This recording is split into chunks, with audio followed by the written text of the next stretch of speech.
Iris is mourning the loss of her young son, Mateo, who died during a family hiking trip. Overcome with grief, she visits the site of his death, contemplating ending her own life.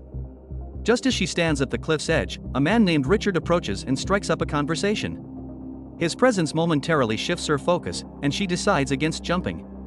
However, as they walk back to their cars, Richard suddenly attacks her with a stun device, restrains her with zip ties, and forces her into his vehicle.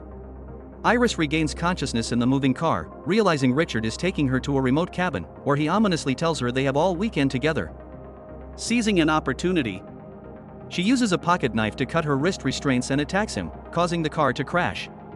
Though she manages to escape and free her ankles, Richard reveals he had secretly injected her with a paralyzing agent that will soon render her immobile. As the drug takes effect, Iris flees into the woods with Richard in pursuit, confident that her strength will soon fade. Desperately, she makes it to a river and lets the current carry her downstream, washing up further along the shore. Weak and barely able to move, she is discovered by an elderly man named Bill, who takes her into his home. Unable to speak or move, Iris communicates by blinking in response to his questions. Bill, sensing something is wrong, prepares to call 911 until Richard arrives, this time pretending to be Andrew, searching for his wife. Bill remains wary and doesn't mention Iris, who is hidden behind the couch. As he attempts to call for help, Richard attacks and kills him, then sets the house on fire. Iris, slowly regaining movement in her hands, accidentally alerts Richard to her presence. He carries her out of the burning house and drives away in Bill's truck, just as emergency responders arrive. While driving, Richard receives a phone call from his young daughter, who excitedly shares her good report card. His wife then takes the phone, reminding him that she and their daughter will be visiting their cabin that weekend. This unexpected turn forces Richard to change his plans for Iris.